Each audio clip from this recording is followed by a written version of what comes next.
Scott, right there, please.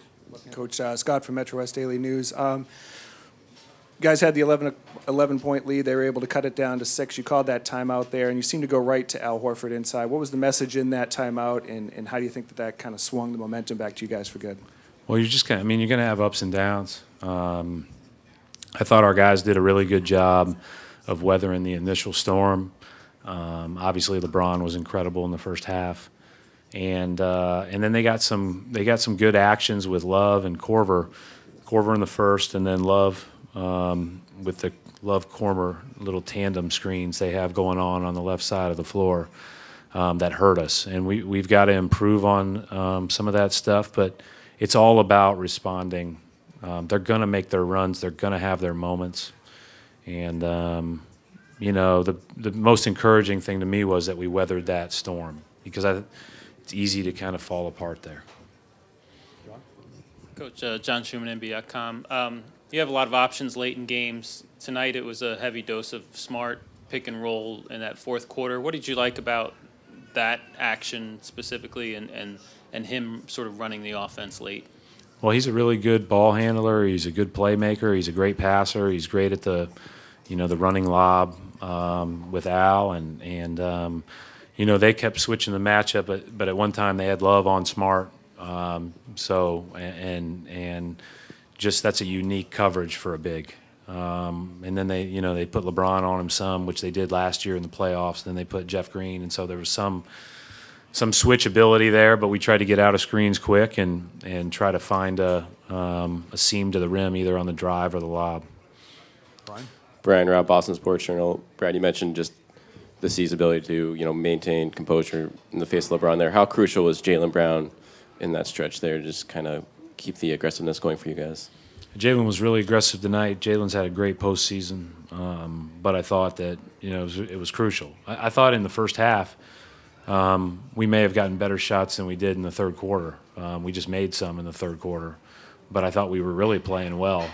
But it was just like we were doing everything we could just to hang around. And we missed some open opportunities. And them going big impacted us. There's no question about that. We had to go big early in the third. And, we'll look at all those things from this game and figure out what we do next. Brad, Paul Flannery, SB Nation on your right. We've seen Marcus do things like this before, dive into crowds, get rebounds when you don't even see him coming. What does he give you guys in terms of an edge? I mean, I know this is a tough team, but his edge for you guys, how important is that? Well, I think he's as tough as they come, right? He is a true competitor.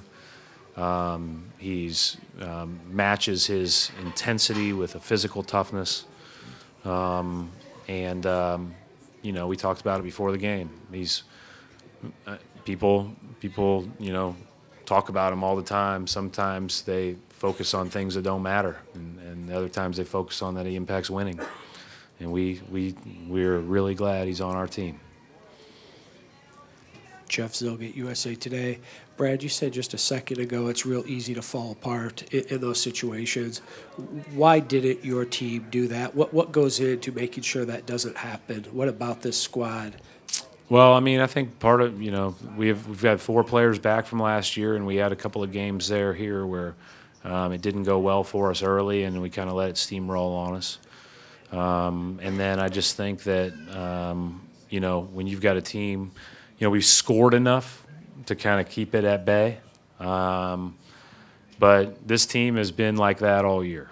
The one thing, even during our early winning streak this year, we weren't that good, but we were finding ways to win. And a lot of times we were coming back from down and everything else. And just got a tough, resilient group of guys, and we're going to have to be even tougher and more resilient as we head to Cleveland.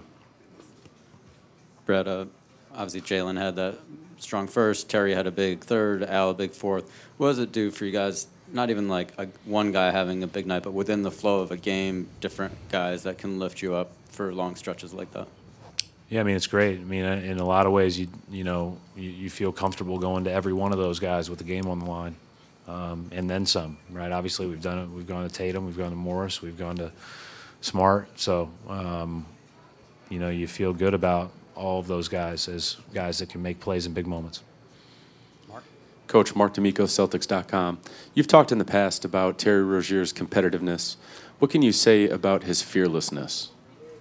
Yeah, I think they go hand in hand. I mean, he's competitive, but he's certainly not scared.